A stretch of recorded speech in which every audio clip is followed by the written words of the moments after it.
اعوذ باللہ من الشیطان الرجیم بسم اللہ الرحمن الرحیم اللہم صلی علی سیدنا محمد وعلی آلہ واصحابہ اجمعین۔ پارہ نمبر 3 سورۃ البقرہ آیت نمبر 282۔ یا ایہا الذین آمنوا، اے ایمان والو، اذا تداینتم بدین، جب تم ایک دوسرے کو قرض دو، الی اجل مسمى، مقررہ مدت تک، فاکتبوہ، تو لکھ لیا کرو اسے۔ قرآن کریم کی یہ سب سے طویل آیت ہے۔ اس میں معاملات کے بہت سے احکام بیان فرما دیے گئے ہیں۔ پہلا حکم تو یہ ہے کہ جب ادھار کا لین دین کرو تو ضرور لکھ لیا کرو، کیونکہ بعض اوقات انسان لکھنے سے شرماتا ہے، لیکن بعد میں طرح طرح کی غلط فہمیاں اور رنجشیں پیدا ہو جاتی ہیں اور نوبت لڑائی جھگڑے تک پہنچ جاتی ہے۔ اگر معاملے کی ساری تفصیلات، مقدار، قسم اور ادائیگی کا مقررہ وقت لکھ دیا جائے تو بہت سے فتنوں سے نجات مل جاتی ہے۔ حضور اقدس صلی اللہ علیہ وسلم سے روایت ہے کہ جو شخص تحریر نہیں کرتا اور اس کا حق ضائع ہو جائے تو اسے کوئی اجر نہیں ملے گا، اور اگر اس نے اپنا حق غصب کرنے والے کے لیے بد دعا کی تو وہ قبول نہیں ہوگی، کیونکہ اس نے اللہ کے اس واضح ارشاد کے حکم کی تعمیل نہیں کی۔ وَلْيَكْتُبْ بَيْنَكُمْ، چاہیے کہ تمہارے درمیان کاتب، لکھنے والا، لکھے، بالعدل، عدل و انصاف سے، وَلَا يَأْبَى كَاتِبٌ، اور نہ انکار کرے لکھنے والا، ان یکتب، جب یعنی اسے کہا جائے کہ وہ لکھے، لکھنے سے، کما علمہ اللہ، جیسا کہ اس کو اللہ نے سکھایا، فلیکتب، پس وہ لکھ دے۔ یعنی جو شخص تحریر کا فرض انجام دے اسے ایسی تحریر لکھنی چاہیے جس میں کسی طرح کی کوئی پوشیدگی نہ ہو، ابہام نہ ہو، کیونکہ اللہ نے اسے لکھنے کا فن دیا ہے تو وہ اس کا صحیح حق ادا کرے۔ وَلْيُمْلِلِ الَّذِي، اور لکھوائے وہ، علیہ الحق، جس کے ذمے قرضہ ہے،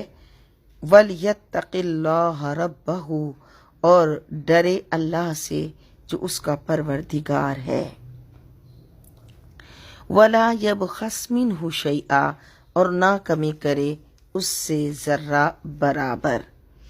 فَإِنْ كَانَ الَّذِي عَلَيْهِ الْحَقُّ، پھر اگر وہ شخص جس پر قرض ہے سفیہاً، بے وقوف ہو، او ضعیفاً، یا کمزور ہو، او لا يستطيع ان يمل،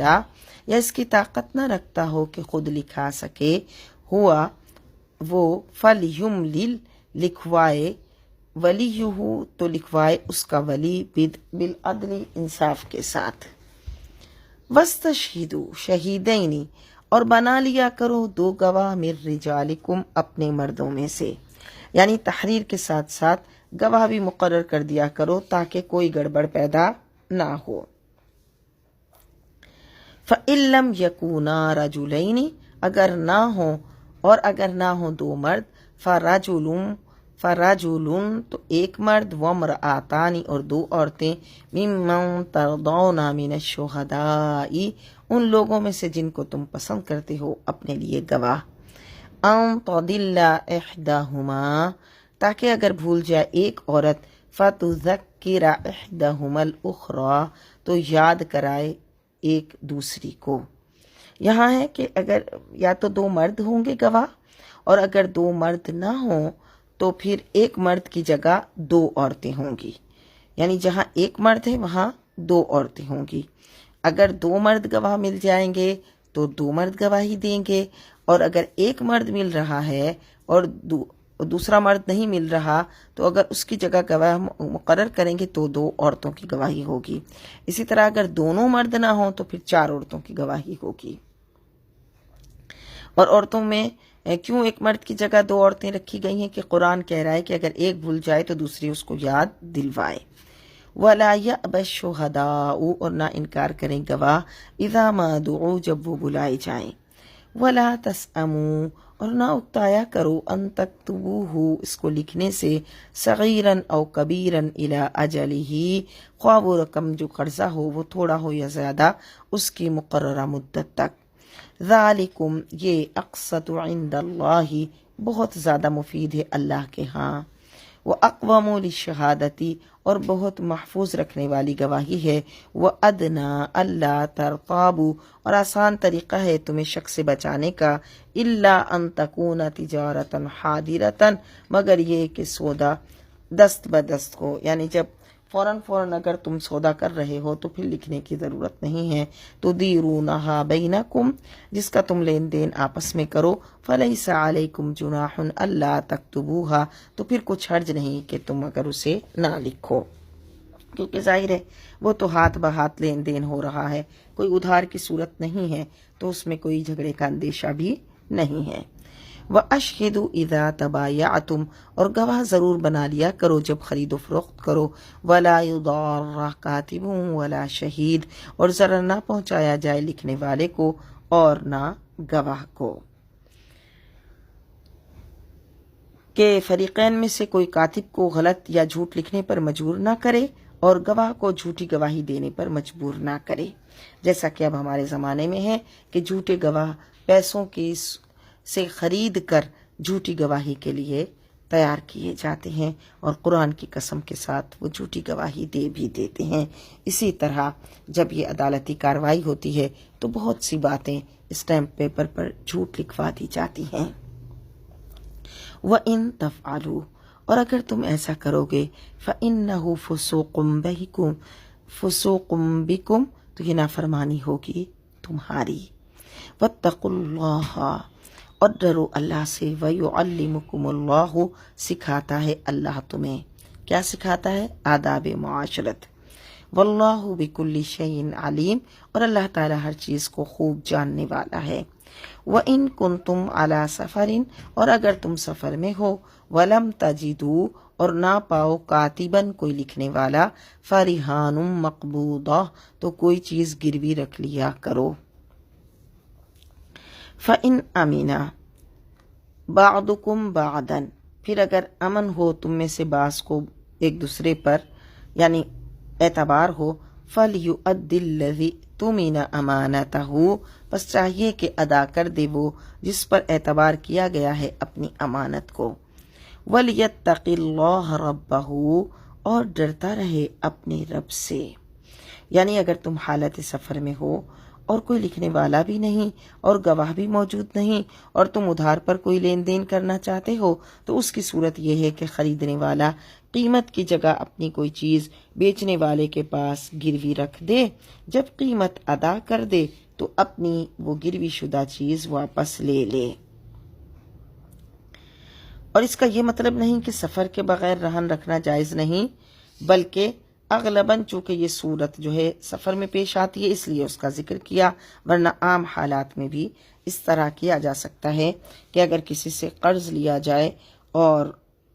تو اس کے پاس کوئی چیز گروی رکھوائی جا سکتی ہے۔ وَلَا تَكْتُمُوا الشَّهَادَةَ مت چھپاؤ گواہی کو، وَمَن يَكْتُمْهَا اور جو شخص چھپاتا ہے اسے، یعنی کسے؟ ہاں ضمیر لوٹے گی الشہادہ کی طرف، گواہی کو جو چھپاتا ہے، فَإِنَّهُ آثِمٌ قَلْبُهُ تو یقیناً گناہگار ہے اس کا ضمیر، وَاللَّهُ بِمَا تَعْمَلُونَ عَلِيمٌ اور اللہ تعالی جاننے والا ہے جو کچھ تم کرتے ہو۔ للہ ما فی السماوات وما فی الارض اللہ تعالیٰ کا ہی ہے جو کچھ آسمانوں میں ہے اور جو کچھ زمین میں ہے۔ وَإِن تُبْدُوا مَا فِي أَنفُسِكُمْ اور جو کچھ تم ظاہر کرو جو تمہارے دلوں میں ہے، او تخفوہ یا تم اسے چھپائے رکھو، یحاسبکم بہ اللہ تمہارا حساب لے گا، فیغفر لمن یشاء اور اللہ تعالیٰ بخش دے گا جسے چاہے، ویعذب من یشاء اور عذاب دے گا جسے چاہے، واللہ علی کل شیء قدیر اور اللہ تعالیٰ ہر چیز پر قادر ہے۔ جب یہ آیت کریمہ نازل ہوئی تو صحابہ کرام بے چین و بے قرار ہو گئے، مغموم ہو کر بارگاہ رسالت میں حاضر ہوئے، عرض کی اللہ کے پیارے رسول، آج تک جو احکام نماز، روزہ، حج، جہاد نازل ہوا ہم ان پر عمل کر سکتے تھے، لیکن اس آیت پر عمل کرنے کی ہم میں طاقت نہیں۔ آپ رحمت للعالمین صلی اللہ علیہ وسلم نے گرتے ہوئے کو سہارا دیا اور پھسلتے ہوئے کو تھام لیا۔ فرمایا تم یہود و نصارہ کی طرح یہ مت کہنا کہ سمعنا و عصینا، کہ ہم نے حکم تو سن لیا لیکن مانا نہیں۔ بس تسلیم و رضا اختیار کرو اور بارگاہ رب العزت میں عرض کر دو سمعنا و اطعنا غفرانک ربنا و الیک المصیر۔ صحابہ کرام نے ایسا ہی کیا۔ جب غلامان مصطفیٰ علیہ افضل التحیت و اجمل الثناء نے یہ عرض کی تو اس سبوح قدوس نے آمن الرسول فرما کر ان کے ایمان کی تصدیق فرما دی۔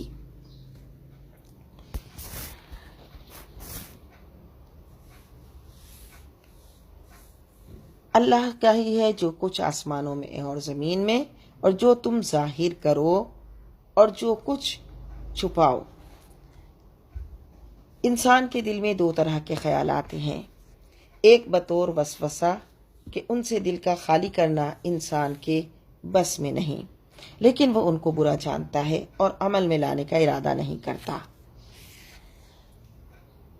اس پر مواخذہ نہیں۔ سید عالم صلی اللہ علیہ وسلم نے ارشاد فرمایا کہ میری امت کے دلوں میں جو وسوسے گزرتے ہیں اللہ ان سے تجاوز فرماتا ہے جب تک وہ انہیں عمل میں نہ لائیں یا ان کے ساتھ کلام نہ کریں۔ دوسرے وہ خیالات جن کو انسان اپنے دل میں جگہ دیتا ہے اور عمل میں لانے کا قصد کرتا ہے، ان پر مواخذہ ہوگا۔ فَيَغْفِرُ لِمَن يَشَاءُ، پھر بخش دے گا جسے چاہے گا، وَيُعَذِّبُ مَن يَشَاءُ، اور عذاب دے گا جسے چاہے گا،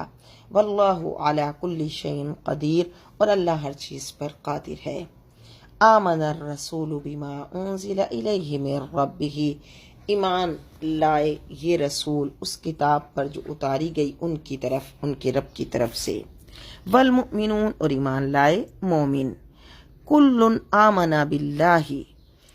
یہ سب ایمان لائے اللہ پر، وملائکتہ، اس کے فرشتوں پر، وکتبہ، اور اس کی کتابوں پر، ورسولہ، اور اس کے رسولوں پر، لا نفرق بین احد من رسولہ، اور کہتے ہیں کہ ہم فرق نہیں کرتے کسی اطاعت کی، ہم نے اطاعت کی، غفرانک ربنا، ہم تیری بخشش کے طالب ہیں، وإلیک المصیر، اور ہمیں تیری ہی طرف لوٹنا ہے۔ لا یکلف اللہ نفسا، اللہ نہیں بوجھ ڈالتا کسی جان پر، الا وسعہا، مگر اتنا جو اس کی طاقت بھر ہو، لہا ما کسبت، اس کو اجر ملے گا جو اس نے کیا، وعلیہا ما اکتسبت، اور اس پر وبال ہوگا جو اس نے برا عمل کمایا۔ ربنا لا تؤاخذنا، اے ہمارے رب نہ گرفت فرما ہماری، نہ پکڑ ہم کو، ان نسینا او اخطأنا، اگر ہم بھولیں یا خطا کر بیٹھیں۔ ربنا ولا تحمل علینا، اے رب نہ ڈال ہم پر، اصرا بھاری بوجھ، کما حملتہ علی الذین من قبلنا، جیسے تو نے ڈالا تھا ان پر جو ہم سے پہلے گزرے ہیں۔ ربنا، اے ہمارے رب، ولا تحملنا، اور نہ وہ بوجھ ہم پر ڈال، ما لا طاقت لنا بہ، جس کو اٹھانے کی ہم میں قوت نہیں۔ واعف عنا، اور درگزر فرما ہم سے، واغفر لنا، اور بخش دے ہم کو، وارحمنا، اور رحم فرما ہم پر، انت مولانا، تو ہمارا دوست ہے، فانصرنا، تو ہماری مدد فرما، علی القوم الکافرین، قوم کفار پر۔ اللہ کے محبوب صلی اللہ علیہ وسلم نے ارشاد فرمایا کہ سورہ بقرہ کی آخری آیتیں مجھے عرش عظیم کے نیچے جو رحمتوں اور برکتوں کا ربانی خزانہ ہے اس سے عطا فرمائی گئی ہیں، اور یہ وہ انعام عظیم ہے جو کسی اور نبی کو نہیں دیا گیا۔ یہ بہت پیارے وہ کلمات دعائیاں ہیں جو قرآن نے ہمیں بتائے ہیں۔ کریم مولا اپنے بندوں کو خود سکھاتا ہے کہ مجھ سے یہ مانگا کرو اور یوں مانگا کرو، میرے در رحمت پہ دستک دینے کا یہ طریقہ ہے۔ اور جب کریم اور بہت کریم، سخی اور بہت سخی کہے کہ آ مجھ سے مانگ، تو جب وہ اس کا گدا اس سے عرض کرے گا تو اس کی عرض ضرور قبول ہوگی۔ اس دعا میں جسمانی، روحانی، انفرادی، اجتماعی، دینی اور دنیاوی ہر قسم کی سعادتوں، نعمتوں کے لیے التجا ہے۔